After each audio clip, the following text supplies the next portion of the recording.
ভারতে খেলতে বাধ্য করা যাবে না, ঢাকার স্পষ্ট বার্তা। কিন্তু আইসিসির সামনে আসলে রাস্তাটা কি খোলা রয়েছে? টি-20 বিশ্বকাপের আগে প্রশ্নটা আর এই মুহূর্তে ক্রিকেটের মাঠে দাঁড়িয়ে নেই। প্রশ্নটা এখন ক্ষমতার, প্রশ্নটা নিরাপত্তার, আর প্রশ্ন আইসিসি আদৌ কতটা নিরপেক্ষ। ঢাকা বলছে চাপ দিয়ে বাংলাদেশকে ভারতের মাটিতে খেলাতে বাধ্য করা যাবে না। প্রশ্ন উঠছে, এর আগেও তো আপত্তি এসেছিল, এর আগেও তো ভেন্যু আইসিসি বদলেছিল, তাহলে আজ আইসিসি কেন এত নীরব? বাংলাদেশ কি সত্যি তাহলে একা দাঁড়িয়ে রয়েছে? আইসিসি কি এবার রাজনৈতিক চাপ প্রয়োগ করার কৌশল নিচ্ছে? ভারত পাকিস্তান ইস্যুতে যে সিদ্ধান্ত নেওয়া হয়েছিল আজ তার উল্টো কেন? স্কটল্যান্ড, আয়ারল্যান্ড, পাকিস্তান কারা কেন এই বিতর্কে ঢুকে পড়লো? প্রিয় দর্শক, আপনারা দেখছেন প্রথম কলকাতার প্রাসঙ্গিক প্রসঙ্গ। প্রতিদিনকার মতো আমি সুব্রত আচার্য এবং আমার সঙ্গে আলোচক বিশ্লেষক প্রথম কলকাতার ডেপুটি এডিটর পরমাশিস ঘোষরায়। পরমাশিস, তোমাকে প্রথম কলকাতার স্ক্রিনে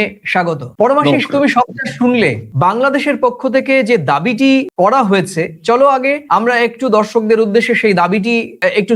বাংলাদেশের ক্রীড়া উপদেষ্টার স্পষ্ট বক্তব্য যে কোনোভাবেই বাংলাদেশকে ভারতের মাটিতে খেলাতে বাধ্য করা যাবে না। তার যে এই যুক্তির কতটা গ্রহণযোগ্যতা আছে বলে তুমি? 100% গ্রহণযোগ্যতা আছে। কেননা দেখো, কোনো একটা প্রতিষ্ঠান, কোনো একটা সংগঠন, আইসিসি একটা বিশ্ব ক্রিকেটের মঞ্চ, তার ব্যবস্থাপক, তারা একটা সিদ্ধান্ত নেয়, তাদেরও একটা সাংবিধানিক নির্দেশাবলী আছে, সূচি আছে, নিয়ম আছে। সেই নিয়মের ক্ষেত্রে দেখা যাচ্ছে দুজনের ক্ষেত্রে দুটো নিয়ম। আমরা অতীতে দেখেছি চ্যাম্পিয়নশিপ ট্রফিতে ভারত পাকিস্তানে খেলতে যেতে রাজি হয়নি, সেই এক নিরাপত্তার কারণে। তখন যদি ভেন্যু বদল করা সম্ভব হয়, আজ কেন সম্ভব না? এখানে রাজনীতি, চাপ, বাধ্য করা, এত কথা আসছে কেন? মূল কথা হচ্ছে স্বতঃস্ফূর্ততার সঙ্গে, সম্মানের সঙ্গে ক্রিকেট প্লেয়াররা বিশ্ব মঞ্চে খেলবে ক্রিকেট। সেই জায়গায় দাঁড়িয়ে যদি নিরাপত্তার প্রশ্ন উঠেই থাকে, ধরো আইসিসি বলছে নিরাপত্তার কোনো অভাব নেই, কোনো একটা স্ট্র্যাটেজিক্যালি কোনো একটা এজেন্সি তারা একটা এরকম রিপোর্ট দিয়েছে, তারা বলেছিল একটা তার চিঠির সেই কপি তারা বোধহয় পাঠিয়েছিল, যতদূর যা জানলাম। এখন প্রশ্ন হচ্ছে, মুস্তাফিজুর ইস্যুতে ভারতের মাটিতে বাংলাদেশের প্লেয়ারের আসাটা নিরাপদ নয় এই মুহূর্তে। মুস্তাফিজুর ইস্যুতে যদি বাদ দেওয়া হয়, বিসিসিআই যদি বাদ দিয়ে থাকে নাইট রাইডার্স থেকে, যতদূর জানি, সেই জায়গায় দাঁড়িয়ে সেটাকে যখন তারা ভাবছে যদি ভারতের মাটিতে নিরাপদ আমরা নই, নিরাপত্তার অভাব বোধ করছি,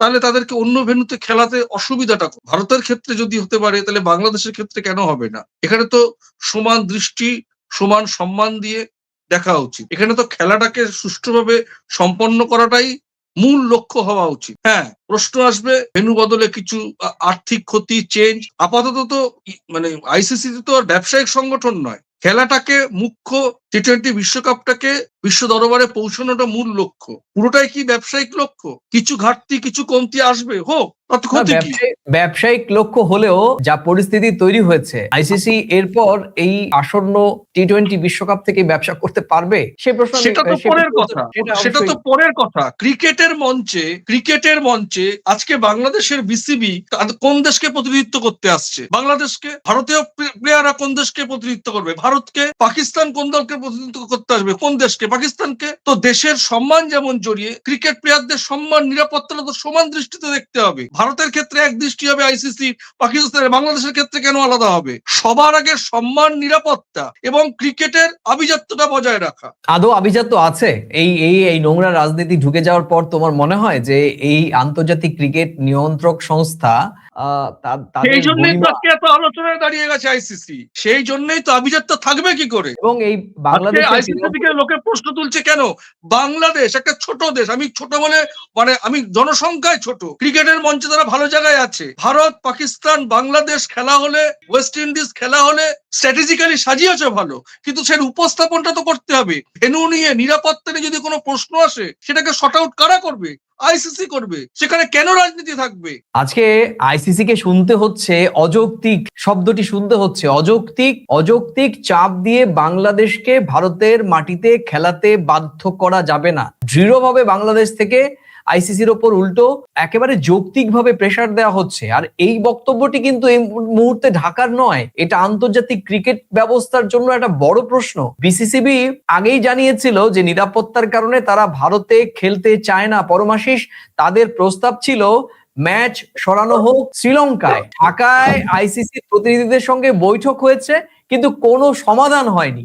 এর মানে আইসিসি সিদ্ধান্ত নিতে চাইছে না। আইসিসি বলছে কখনো হ্যাঁ, কখনো না না, কখনো হ্যাঁ। এই পর্যায়ে পরিস্থিতিটি এগিয়ে গিয়েছে। আমি তো বলবো বাংলাদেশের প্লেয়াররা, মানে বাংলাদেশের অন্তর্বর্তী সরকার বা প্লেয়াররা মুস্তাফিজের ইস্যুতে যে কারণে ইস্যুতে বাদ পড়েছে সেটাকে যদি তারা নিরাপত্তা শুধু দেখে তাহলে তো সেটা ভারতের পক্ষে মঙ্গল। কেন বাংলাদেশের কোনো প্লেয়ার, বাংলাদেশের কোনো দর্শক, বাংলাদেশের কোনো সাংবাদিক যদি ইন্ডিয়াতে এসে আক্রান্ত হন, আহত হন, তাহলে তো ভারত বাংলাদেশের সম্পর্ক খারাপ হবে। তখন তো বাংলাদেশের উল্টে বলার সুযোগ হবে, কিন্তু তারা তো সেই বলার সুযোগটা দিচ্ছে না। জিনিসটা ঘুরিয়ে দেখো, তারা খেলতে চাইছে, তারা তো এখানে এসে অশান্তির বাতাবরণে পড়ে ভারত কোণঠাসা হোক বিশ্বমঞ্চে, সেটা তো তারা চাইছে না। শান্তিপূর্ণ সহাবস্থান রেখে খেলাটা হওয়ার দরকার, সেটা আইসিসি কেন বুঝছে না? এখানে চাপের কথা কেন বলবে বাংলাদেশের অন্তর্বর্তী সরকারের ক্রীড়া উপদেষ্টা? কেন একটা ক্রিকেট টিমের সঙ্গে তার দেশকে জড়িয়ে যেতে হয় মধ্যস্থতার ক্ষেত্রে? আমার কথা হচ্ছে কেউ খারাপ না, সবাই ভালো, কিন্তু যে পরিচালনা করবে তাকে তার দৃষ্টিভঙ্গি থাকতে হবে সমান, সকলের জন্য সমান। দেখো পরমাশিস, আজকে যে জায়গাটিতে দাঁড়িয়েছে, আজকে বাংলাদেশের পক্ষ থেকে আইসিসির এই পুরো ভূমিকাকে অযৌক্তিকভাবে তারা ব্যাখ্যা করছেন এবং একই সঙ্গে ভারতের মাটিতে জোর করে খেলানোর যে একটা চাপ দেয়া হচ্ছে সেটিও কিন্তু আজকে পরিষ্কার করলেন বাংলাদেশের ক্রীড়া উপদেষ্টার বক্তব্যে। এবং তাদের সপক্ষে যে যুক্তি সেটি কিন্তু খণ্ডন করা খুবই চাপের। মানে যারা কট্টর বাংলাদেশ বিরোধী কিংবা একেবারে আমরা আমাদের এই যে এই চলমান বিতর্কের মধ্যে যারা রসদ যোগাচ্ছেন, তারাও কিন্তু এই যুক্তি খণ্ডন করতে পারবেন কিনা আমার সন্দেহ আছে। তোমাকে আমি বলছি যে এখানে সবচেয়ে বড় প্রশ্নটি এসেছে যে ভারত যখন পাকিস্তানে খেলতে আপত্তি জানিয়েছিল, আইসিসি তখন কি করেছে? চ্যাম্পিয়ন্স ট্রফির ভেন্যু সরানো হয়েছিল, ম্যাচ রাখা হয়েছিল নিরপেক্ষ ভেন্যুতে, ভারতের নিরাপত্তা উদ্বেগকে গুরুত্ব দেওয়া হয়েছিল একেবারে শতভাগ। তখন কেউ বলেনি ভারতকে বাধ্য করা হবে, জোর করা হবে পাকিস্তানে খেলতেই। তবে আজ বাংলাদেশের ক্ষেত্রে কেন এই এক নির্দিষ্ট নীতি? আমার তো সেই একই প্রশ্ন। আমরা তো অতীতে দেখেছি ভেন্যু বদল করা যায়। আজকে ধরো কোনো একটা বড় ডিজাস্টার হলো, আজকে যদি কোনো একটা বড় ডিজাস্টার হলো, ভেন্যু বদল হবে না? হবে তো। একদমই সেখানে যারা খেলতে আসবে তারা বলছে আমরা নিরাপত্তা পাচ্ছি না। কেন বলছে কথাটা মুস্তাফিজুর বাদ দেওয়া? তাহলে এই এক্সপ্রেশনটা পরিষ্কার করা হোক। যে বাংলাদেশের পক্ষ থেকে সবশেষ যে তারা উদাহরণ দেখিয়ে দিচ্ছে, চোখে চোখ রেখে আইসিসি কে বলছে যে চ্যাম্পিয়ন্স ট্রফিতে যদি ভারত নিরাপত্তার কথা বলে পাকিস্তানের মাটি অ্যাভয়েড করতে পারে এবং একই আইসিসি যে বাংলাদেশ নিয়ে এখন দোনোমনো করছে, সেই আইসিসি ভারতের দাবিকে মান্যতা দিয়ে নিরাপদ একটি ভারতের প্রত্যাশিত একটি ভেন্যুতে খেলিয়ে নিয়েছে। সেক্ষেত্রে তো ভারতকে বাধ্য করা হয়নি। তাহলে আজকে কেন বাংলাদেশকে বাধ্য করা হচ্ছে? অর্থাৎ আজকে বাংলাদেশের ক্রীড়া উপদেষ্টার এই বক্তব্য থেকে পরিষ্কার যে কোনো না কোনো ভাবে বাংলাদেশকে একটা বাধ্য করা হচ্ছে, একটা চাপ দেওয়া হচ্ছে বিভিন্ন ঘুরিয়ে। তুমি জানো যে আয়ারল্যান্ডের যে ঘটনাটি, সেই ঘটনাটি খুবই বিব্রতকর। গ্রুপ বদলের যে ঘটনাটি, বি গ্রুপ থেকে সি গ্রুপে আনার কথা হচ্ছিল, কিন্তু শেষ মুহূর্তে আয়ারল্যান্ড বেঁকে বসেছে। বলা হচ্ছে বিভিন্ন সোশ্যাল মিডিয়ায় ইনফ্লুয়েন্সাররা বলছেন যে $2 মিলিয়ন একটা রফা হয়েছে, যদিও সেই সত্যতা আমরা স্বীকার করছি না। এবং একই সঙ্গে আইসিসির পক্ষ থেকে আমাদের ভারতীয় ক্রিকেট কন্ট্রোল বোর্ডের পক্ষ থেকে একটি চাপ প্রয়োগ করার একটা কৌশল নেওয়া হচ্ছে। আবার অন্যদিকে যাদেরকে ক্রাইসিস ম্যানেজমেন্ট করতে পাঠানো হয়েছিল, সেই টিমের পক্ষ থেকে এখনো দেখো প্রায় 1 সপ্তাহ হতে চললো, এখনো পর্যন্ত হ্যাঁ না কোনো উত্তর কিন্তু আসেনি। এর মানে কি? দেখো, বিষয়টা হচ্ছে এমন তো না যে বাংলাদেশের প্লেয়াররা কলকাতার মাটিতে বা ইন্ডিয়াতে কখনো খেলতে আসেনি, এমন তো না যে ভারতের সঙ্গে বাংলাদেশের খুব ভয়াবহ একটা শত্রুতা, তা তো না। এমনও হতে পারে চলমান পরিস্থিতিতে কোনো একটা ইস্যুতে মুস্তাফিজুর বাদ হয়েছে, ধরো নিরাপত্তার প্রশ্নে। ধরো আমাদের দেশের ইন্টেলিজেন্সের কাছ থেকে একটা খবর পেয়েছে, বিসিসিআই কোনো একটা খবর পেয়েছে, যেটা পরিষ্কার করে বলে দিলে আরো দুষ্কৃতীরা, মানে যারা এই উগ্র হিন্দুত্ববাদ বলো, উগ্র মৌলবাদ বলো, যারা এই সুযোগ সন্ধান নিয়ে কি কারণে, স্পেসিফিক কারণ হয়তো নিরাপত্তার কারণে হয়তো অনেক সময় বলা নাও হতে পারে। সবসময় যে ক্রিকেটাররা খেলতে যায়, বাংলাদেশিরা তো ইন্ডিয়াতে সবসময় আসছে, এগুলো অনেক কিছু জিনিস লুকানো থাকে, চাপা থাকে। একটা ইন্টারন্যাশনাল একটা কোনো ইন্টেলিজেন্স, আমার একটা ধারণা, আমার অভিমত, কোনো একটা মেসেজ আছে আপাতত এটাকে স্থগিত রাখা হোক, একে বাদ দেওয়া হোক। তারা জানে হয়তো এটা নিয়ে বিতর্ক হবে, এবং তারা জানে বিতর্ক হওয়ার পরেও এটা যে নিরাপত্তার প্রশ্নে বাংলাদেশ বলছে, আমি এটাকে সমর্থন করি। তাহলে আমাদের সঙ্গে বাংলাদেশের কোন রকম উটকো এই যে অশান্তি, কোন উগ্রবাদ সুযোগ পাবে না কোনো কিছু করার, যদি এটা থেমে থাকে। কিন্তু আইসিসির কাছ তো খেলাটাকে পরিচালনা করা, এই ইস্যুটাকে কেন্দ্র করে বাধ্য করা। আজকে ওনারা বলছেন বাধ্য হচ্ছে, কেন? ওনারা তো বুঝতে পারছেন বিষয়টা, কেন এই প্রশ্নটা আসবে। আমি তোমাকে একটা শেষ আইসিসির তো দেশ পরিচালনা করার কথা না, আইসিসির খেলা পরিচালনা করার কথা। না, আইসিসি যে কেন বাংলাদেশ তো এসছে ইন্ডিয়া আগে খেলতে, কলকাতায় তো খেলেছে, কোনো অশান্তি তো হয়নি। কোনো কারণে ইন্টেলিজেন্স থেকে তারা কোনো একটা ইনপুট আছে, হতেই পারে। আমি উগ্র হিন্দুত্ববাদ, উগ্র মৌলবাদ, ওখানে সংখ্যালঘু, এসব বাদ দাও, সব ভুলে যাও। আইসিসির কাজ হচ্ছে খেলাকে পরিচালনা করা। সেটা নিয়ে কেন এত জলঘোলা হবে, কেন এত বিতর্ক হবে, টাইম বেঁধে দেওয়া হবে, চিঠি দেওয়া হবে, ক্রাইসিস ম্যানেজারকে পাঠানো হবে, কেন এত কিছু ভাই? 17 মাস ধরে বাংলাদেশের এরকম একটা পরিবেশ, সবচেয়ে এফেক্টেড ভারত। বাংলাদেশের এই চলমান পরিস্থিতির পরিপ্রেক্ষিতে সবচেয়ে আলোচিত দেশ হচ্ছে বাংলাদেশের পরে কিন্তু ভারত। শেখ হাসিনা এখানে রয়েছে, ব্যবসায়িক ক্ষতি হচ্ছে, দ্বিপাক্ষিক সম্পর্কের অবনতির জায়গায় চলে যাচ্ছে, ভিসা পাওয়া যাচ্ছে না, বর্ডার নিয়ে আলোচনা হচ্ছে, সীমান্ত সমস্যা। কিন্তু ভারতের সঙ্গে তো বাংলাদেশের মানে সব সময় সবকিছু হয়ে যাচ্ছে চলমান পরিস্থিতিতে। শুধু খেলা নিয়ে যারা খেলতে আসবে তারা তো জঙ্গি না, তারা তো রাষ্ট্রনায়ক না, তারা রাষ্ট্রনেতা না, তারা খেলতে আসবে। তারা একটা ভাবছে নিরাপত্তার সমস্যা। তারা কি বলছে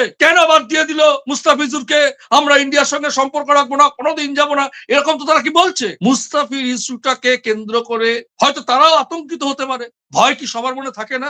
তারা তো হাসি মনে, খুশি মনে একটা ক্রিকেটের খেলার মুড, উৎসবের মুডে আসতে চায়। সেই আসতে গিয়ে যদি আতঙ্ক থাকে, পরমাশিস, তোমাকে আমি একটা প্রশ্ন করব, এই প্রশ্নের উত্তর তুমি কিছুক্ষণ পরে দেবে। আমি তোমাকে প্রশ্ন করছি, তুমি বলছো যে কেন আইসিসি এরকম নীরব দর্শকের ভূমিকা পালন করছে। আমরা গতকালকে কিন্তু বলেছিলাম যে আসলে আইসিসির কাছে এই পুরো বিষয়টি স্ক্রিপ্টেড। আইসিসি পুরো প্ল্যান করে এই বিষয়টি নিয়ে একটা নাটক ফেদেছে, এবং কেন ফেদেছে সেটাও পরিষ্কার, যে আইসিসি আর আমাদের ভারতীয় ক্রিকেট কন্ট্রোল বোর্ড একই ব্যক্তির দ্বারা নিয়ন্ত্রিত। তিনি শ্যামকেও ফেলতে পারবেন না, কুলকেও ফেলতে পারবেন, শ্যামও রাখবেন, কুলও রাখবেন। শ্যাম কুল দুটো রাখতে গেলে তৃতীয় পক্ষ তাহলে তাকে বলির পাঠা করতে হবে, এবং সেই বলির পাঠা করা হচ্ছে বাংলাদেশকে। শব্দটি ঠিক খারাপ শুনতে গেলেও আমরা প্রচলিত ভাষায় এইভাবেই বলি। কিন্তু আমার প্রশ্ন হচ্ছে যে, আমি যদি সুনির্দিষ্টভাবে তোমাকে এই প্রশ্নটা করি, আইসিসি আন্তর্জাতিক ক্রিকেট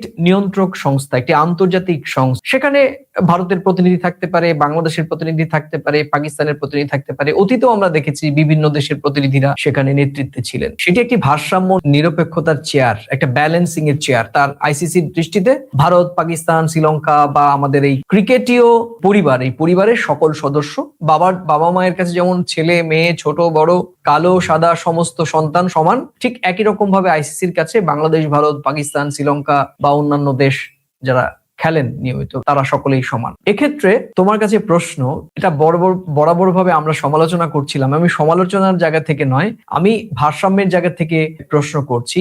জয় শাহর ভূমিকাটা তুমি কিভাবে দেখছো? এই প্রশ্নের উত্তর তুমি আমাকে দেবে, কিন্তু তার আগে আমি একটু বলছি যে দেখো, ইতিমধ্যেই এই গোটা বিতর্কে স্কটল্যান্ড ঢুকে গেছে গতকালকে, এর আগে আয়ারল্যান্ড ঢুকে পড়েছিল এবং পাকিস্তানও ঢুকে পড়েছিল। বাংলাদেশ না খেললে স্কটল্যান্ড সুযোগ পাবে। আমরা এটা পরিষ্কার করে বলছি যে এই মুহূর্তে এটা সত্য নয়, কারণ এটা একটা জল্পনা। 2009 সালে জিম্বাবুয়ে সরে দাঁড়ালে স্কটল্যান্ড খেলেছিল, কিন্তু আজ ক্রিকেটের যে রাজনীতি সেটি বদলে গেছে। পাকিস্তানও চাইছে একটা নজির তৈরি হোক, যাতে ভবিষ্যতে তারাও একই দাবি তুলতে পারে। আর আয়ারল্যান্ড, তারা চুপচাপ পরিস্থিতি দেখছে, কারণ জানে একবার নিয়ম বদলালে ছোট দেশগুলোর ভবিষ্যৎ বদলে যাবে। ফলত এই তিনটি দেশের ভূমিকা এখানে কিন্তু খাটো করে দেখার কোনো সুযোগ নেই। মানে হচ্ছে যে এই গোটা বিতর্কে তিনটি দেশের চরিত্র, আমরা বলি না একটা বাংলা কথায় যে ক্যারেক্টার, দেশগুলোর ক্যারেক্টার বা ক্রিকেট রাজনীতিতে তাদের মুখচ্ছবি বেরিয়ে আসলো।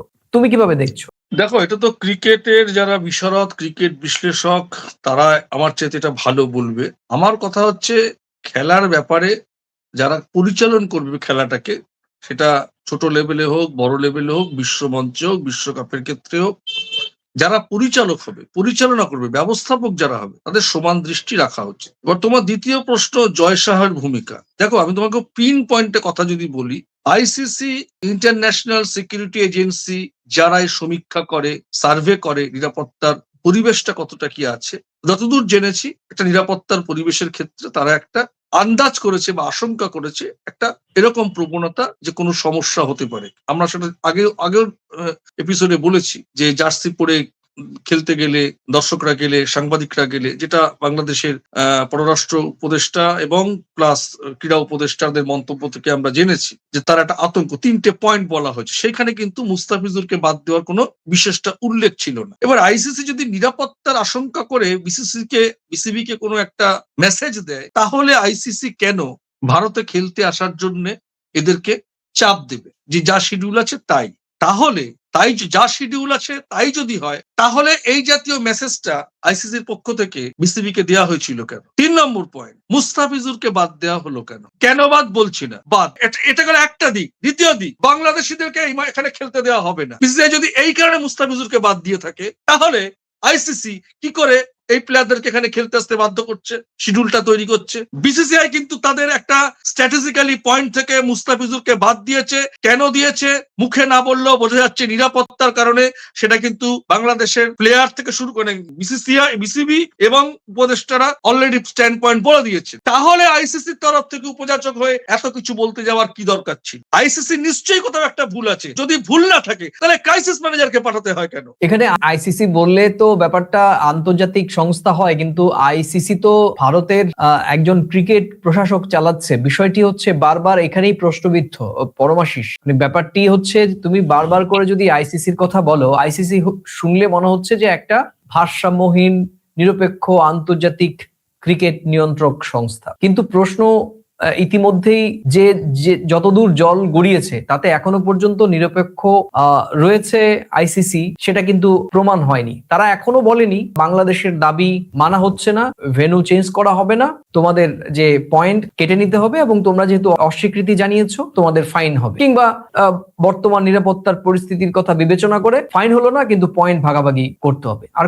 কদিন বাকি, 7 তারিখে খেলা পরমাশিস। শোনো, তুমি যে বলছো রাজনীতির কথা, তুমি যদি বলো রাজনীতির কথা, ধরে নিচ্ছি আমি জয়সার নাম ধরে বলছি, বিজেপিরা হিন্দুত্ববাদী সংগঠন দল, তারা ধর্মনিরপেক্ষ বললেও বাংলাদেশিরা বিজেপিকে হিন্দুত্ববাদী সংগঠন মনে করে, বাংলাদেশিরা খেলবে না। আর সেই বিসিসিআই যে সভাপতি চেয়ারম্যান, সে হচ্ছে আমাদের কেন্দ্রীয় স্বরাষ্ট্রমন্ত্রীর ছেলে, জয় শাহর ছেলে। তাদের যদি এই মানসিকতা হয়, তাহলে সেই বিসিসিআই যে কর্মকর্তা, আইসিসির কর্মকর্তা তো সেম, তাহলে আইসিসি খেলতে আনতে বাধ্য করছে কেন? তার মানে এখানে একটা পয়েন্ট ধরতে হবে যে তারা চায় বাংলাদেশের এখানে খেলতে আসুক। এবার প্রশ্ন, মুস্তাফিজুর তাহলে বাদ হলো কেন? শোনো, যে বিসিসিআই মুস্তাফিজুরকে বাদ দেওয়ার নির্দেশ দেয়, সেই বিসিসিআই এর কর্মকর্তায় যদি আইসিসি চেয়ারে বসে থাকে, তারই অঙ্গলের হেলনে যদি হয়, তাহলে বাংলাদেশকে এখানে খেলতে আসতে বাধ্য করা হচ্ছে কেন? এখানে অন্য রাজনীতি আছে, অস্বীকার করার কোনো জায়গা। সেই রাজনীতি কি, তার সংজ্ঞা এই মুহূর্তে আমাদের কাছে নেই। সময় এটা বলবে। তাহলে কি সেটা কি এটা দাগিয়ে দেওয়া না, সেই রাজনীতি কোনো অপশক্তি ভারত বাংলাদেশের সম্পর্ককে নষ্ট করতে চাইছি। তুমি একটা জিনিস বোঝো, জয় সাহা যদি বিসিসিআই শেষ কথা হয়, তাহলে জয় সাহার নির্দেশে ধরে নিচ্ছি আমি মুস্তাফিজুর বাদ পড়েছে। কেন বাদ পড়েছে? ধর্মীয় কারণ অথবা নিরাপত্তার খাতিরে। একটা কিন্তু স্ট্যান্ড পয়েন্ট বেরিয়ে গেল। সেই জয় সাহার অঙ্গুলি হেলনে যদি আইসিসি চলে থাকে, তাহলে তো এখানে মুসলিম বলে খেলতে আসবে না, তাহলে তো খেলতে আসতে বাধ্য করা হচ্ছে। একদমই। ভারতকে যদি পাকিস্তানে সিম্পল এখন ভারত বাংলাদেশের শেখ হাসিনা এখানে রয়েছেন, বাংলাদেশের সাধারণ মানুষের মধ্যে একটা বিদ্বেষ গণবিক্ষোভের পরে। ভারত যখন পাকিস্তানে খেলতে যেতে চাইনি, তখন তো আর বাংলাদেশের সঙ্গে তখন তো এই সম্পর্ক ছিল না, কোনো গণবিক্ষোভ, এই 17 মাসের টানাপোড়েন ছিল না। তাহলে সেই সময় যদি সেই জিনিসটা করা যায়, তাহলে এখন কেন করা যাচ্ছে না? তাহলে এই প্রেক্ষিতটাকে জিয়ে রাখার চেষ্টা করা চলছে। কোন অপশক্তি কাজ করছে। অপশক্তি কি? আমি বলছি অপশক্তিটা কি রকম বলে মনে হয় দেখা যায় না। আজকে জয় সাহা স্বরাষ্ট্রমন্ত্রীর ছেলে বলে বিজেপি হিন্দুত্ববাদ দাগিয়ে দিয়ে, আমি ধরে নিচ্ছি বিজেপি হিন্দুত্ববাদ এবং নিরাপত্তা দুটো, হিন্দুত্ববাদ মুসলিমরা খেলবে না, একটা পয়েন্ট। 2 নম্বর পয়েন্ট, তারা আসলে নিরাপত্তাও পাবে না। দুটো কারণে বাদ দেওয়া হচ্ছে ধরো, কিন্তু তাদের অঙ্গুলি হেলনে যদি আইসিসি চলে, তাহলে তারা কেন খেলতে আসতে বাধ্য করছে? বিসিসিআই তো তার স্ট্যান্ড পয়েন্ট জানিয়ে দিয়েছে, মুস্তাফিজুর আপাতত বাদ। সেই জায়গা থেকে নিরাপত্তার কথা ভেবে বাংলাদেশি ক্রিকেট দল এবং অন্তর্বর্তী সরকারের উপদেষ্টা, পররাষ্ট্র উপদেষ্টা, তারা আসতে চায় না। তাদের দেশের গৌরব, ক্রিকেট প্লেয়ারদের নিরাপত্তা, সাংবাদিকদের নিরাপত্তা, জার্সি পরে দর্শকদের নিরাপত্তা, আইসিসি তো সেই ইন্টিমেশন দিয়েছে। পরমাশিস, তাহলে রাজনীতি এরা ঢুকিয়েছে, আইসিসি ঢুকিয়েছে। আইসিসি আসলে তাহলে কি করতে চাইছে? সমাধান না সময়? এখানে এটাই কিন্তু অস্বস্তিকর একটা পরিষ্কার প্রশ্ন। শুনে রাখো, লেজে গবরে হবে। থাপ্পড় আমি একবার দিয়ে দিলে, একটা মুখ থেকে কথা বেরিয়ে গেলে আর সেটা ফেরত নেওয়া যায় না। আইসিসি কে কেন বাংলাদেশের কাছে ক্রাইসিস ম্যানেজার পাঠাতে হয়? ক্রাইসিস হয়েছে মানে তো ক্রাইসিস ম্যানেজারকে পাঠিয়েছে। কিন্তু সমাধান বের করতে পারা যায়নি তো, এখনো সম্ভব হয়নি, তাহলে কারণ গোটা বিষয়টি বিসিসিআই তো, আমি অবশ্যই ভারতের পক্ষেই কথা বলবো। বিসিসিআই মুস্তাফিজুরকে বাদ দিয়েছে। যদি বলো হিন্দুত্ববাদ, আচ্ছা হিন্দুত্ববাদ। যদি বলো নিরাপত্তা, নিরাপত্তা। এখন যে টানা পড়েন, আমি ধরে নিচ্ছি কোন বাংলাদেশি ক্রিকেটার, কোন একটা সেলিব্রিটি যদি ইন্ডিয়াতে এসে কোন রকম ভাবে নাজেহাল হয়, সেটা ভারত বাংলাদেশের সম্পর্কের মধ্যে ছাপ পড়তে আরো পারে, আরো আরো আরো খারাপ হবে। খারাপ হবে। আমি বলবো বিসিসিআই সাবধানতা অবলম্বন করেছে। সেই বিসিসিআই রঙ্গনিয়রণে যদি আইসিসি চলে, তাহলে আইসিসি কেন এদেরকে বাধ্য করছে আসতে? আর বাংলাদেশের তো কোনো অন্যায় নেই, কোনো অন্যায় নেই। বিসিবির নেই, অন্তর্বর্তী সরকার উপদেষ্টা, তারা তাদের গরিমা, তবে নিরাপত্তা, এটা তুমি বলতে পারো এই 17 মাসে ভারত সরকারের সঙ্গে বাংলাদেশের কোন পর্যায়ে কোন বৈঠক হওয়ার কথা ছিল, সেটা ক্যান্সেল হয়েছে? হয়নি তো। নিরাপত্তা ক্ষেত্রে হয়েছে, সব ক্ষেত্রে হচ্ছে। ক্রিকেটটা ক্রিকেটের জায়গায় থাকুক। আইসিসি যেন কোনোভাবে মনে না করে ভারতের সঙ্গে সম্পর্ক বাংলাদেশের ক্রিকেটের চেয়ে অনেক উচ্চে। কোনোভাবে এটাকে নষ্ট করা যাবে না। যদি নষ্ট হওয়ার মতন জায়গায় হয়, আমাদের দেশের রাষ্ট্র নেতারা আছে, তাদের দেশের রাষ্ট্রনেতারা আছে, তারা বসে মিটিয়ে নেবে। রাষ্ট্রনেতারা তো বলেই দিয়েছেন কোনোভাবেই বাধ্য করা যাবে না, আজকেই বলেছেন বাধ্য করা ঠিকই যাবে না। বলেছেন। আমাদেরকে যদি কেউ বাধ্য করে, আইসিসির ক্ষমতা হবে বিসিসিআই কে বাধ্য করতে? আরে এখন নয় জয় সাহা, কোনদিন পেরেছে? আর তাহলে ভারত যখন আপত্তি তুললো পাকিস্তানের মাটিতে খেলবে না, তখন তো আইসিসি তখন আইসিসি করেছে না, বাধ্য হয়েছে না? তাহলে আজকে বাংলাদেশের কথা বাধ্য নয়, বাংলাদেশের কথা কেন মান্যতা দিচ্ছে না? শোনো, এখানে ভারত বাংলাদেশ বলে কথা না। তুমি যদি সত্যিকারের ক্রিকেট প্রেমী হও, সঠিকভাবে বলতে হবে। প্রত্যেকটা ক্রিকেটারের, বিশ্বের সমস্ত ক্রিকেটারের এক সম্মান হওয়া উচিত। এখানেই অস্বস্তিকর প্রশ্ন উঠে আসে পরমাশিস, আইসিসি কি আদৌ কোনো সমাধান খুঁজছে, নাকি সময় কাটিয়ে পরিস্থিতি ঠান্ডা হওয়ার অপেক্ষা করছে? কারণ সময় যত যাচ্ছে, ততই চাপটা সরাসরি আইসিসির ওপর না পড়ে বরং বাংলাদেশের কাঁধে ঠেলে দেওয়ার চেষ্টা হচ্ছে। ভেন্যু বদল করলে নজির তৈরি হবে, না বদলালে প্রশ্ন উঠবে নিরপেক্ষতা নিয়ে। এই দুয়ের মাঝখানে দাঁড়িয়ে আইসিসি এখন এমন এক জায়গায় যেখানে কোনো সিদ্ধান্তই আর সহজ নয়। এটা আর কোনো বাংলাদেশ বনাম ভারত নয়, বরং এটা আইসিসি বনাম তার নিজের বিশ্বাসযোগ্যতা। প্রিয় দর্শক, আজ এ পর্যন্তই। পরমাশিস, তোমাকেও অনেক ধন্যবাদ। তুমি অনেকটা সময় জুড়ে মূল্যবান তোমার বিশ্লেষণ আমাদের দর্শকদের সামনে তুলে ধরলে, তোমাকে অনেক অনেক ধন্যবাদ। প্রিয় দর্শক, শেষ করব, আজকের ক্রিকেটের সবচেয়ে বড় সত্যটা এটাই, আইসিসির হাতে জোর করার ক্ষমতা নেই। ভেন্যু বদল সম্ভব, সময় টানা সেটাও সম্ভব, কূটনৈতিক সমাধান সেটাও সম্ভব আইসিসির পক্ষে, কিন্তু বাধ্য করা ভীষণভাবে অসম্ভব। বাংলাদেশ অনড়, ভারত সতর্ক, আর আইসিসি প্রবল চাপে। আর তাই টি-20 বিশ্বকাপের আগে সবচেয়ে বড় ম্যাচটা এখন আর মাঠে নয়, বরং সিদ্ধান্তের টেবিলে। প্রিয় দর্শক, আজ এ পর্যন্তই। আবার দেখা হবে নতুন কোনো প্রাসঙ্গিক প্রসঙ্গ নিয়ে। আর হ্যাঁ, এই ভিডিওর কোন অংশের সঙ্গে আপনি সহমত, কিংবা গোটা ভিডিওর মন্তব্যের সঙ্গে হতে পারেন আপনি ভিন্নমত, আপনার মূল্যবান মতামত প্রতিদিনকার মতো মন্তব্যের কলামে লিখে জানাতে পারেন। আর এই ভিডিওটি ভালো লাগলে নিজেদের মাঝে শেয়ার করতে পারেন। আর আজকে এই চ্যানেলে নতুন হলে পুরনো ভিডিও দেখে চ্যানেলটি যদি ভালো লাগে লাইক বা সাবস্ক্রাইব করতে পারেন। প্রতিদিনকার মতো আমাদের ভিডিও প্রথমে আমরা ইউটিউব এবং পরে ফেসবুকে আপলোড করি, দেখার আমন্ত্রণ রইল। তাহলে আজ এ পর্যন্তই। সবাই ভালো থাকুন, সুস্থ থাকুন এবং সবাই নিরাপদে থাকুন।